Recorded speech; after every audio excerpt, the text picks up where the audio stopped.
सावित्री व्रत सुहागिन स्त्रियां अपने पति की लंबी आयु, स्वास्थ्य और सौभाग्य की कामना के लिए रखती हैं। यह व्रत वट वृक्ष बरगद के नीचे किया जाता है और सावित्री सत्यवान की कथा सुनाई जाती है। सावित्री और सत्यवान की अमर प्रेम गाथा। प्राचीन काल में मद्र देश के राजा अश्वपति को कोई संतान नहीं थी। उन्होंने सूर्य देव की आराधना की। देवता ने उन्हें एक तेजस्विनी पुत्री प्रदान की, जिसका नाम रखा गया सावित्री। सावित्री अत्यंत रूपवती, बुद्धिमती और धर्मपरायण थी।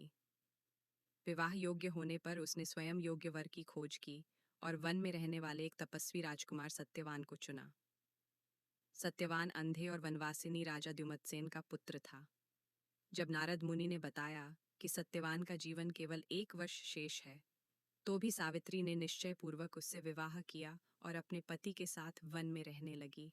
1 वर्ष पश्चात नियत दिन पर सावित्री ने निर्जल व्रत रखा और सत्यवान के साथ वन में गई। सत्यवान पेड़ काटते समय बेहोश होकर गिर पड़ा और उसी क्षण यमराज उसके प्राण ले जाने आए।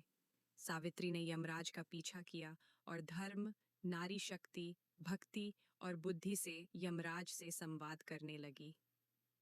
यमराज ने कहा, तुम्हारा यहाँ तक साथ देना धर्म है, अब लौट जाओ। परंतु सावित्री ने धर्म चर्चा की और उन्हें प्रसन्न किया। यमराज ने सावित्री से कहा, तुम धर्म की जाता और पतिव्रता नारी हो।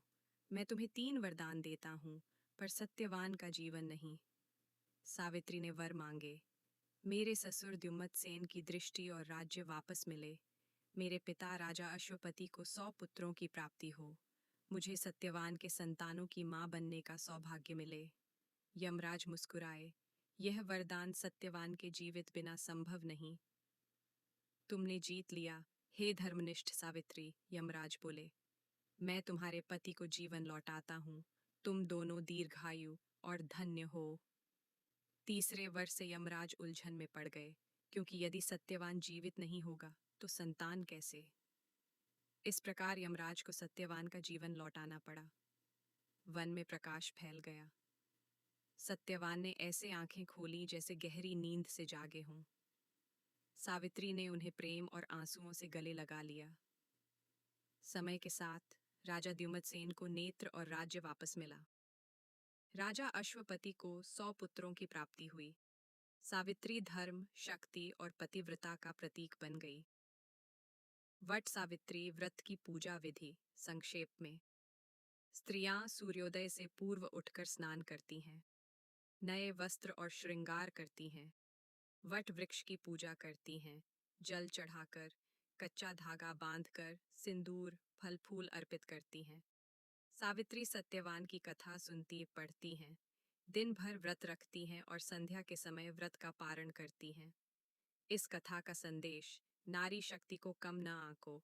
धर्म, दृढ़ता और प्रेम से असंभव भी संभव हो सकता है। पति पत्नी का संबंध सिर्फ एक जन्म का नहीं, आत्मा का बंधन होता है। वट सावित्री व्रत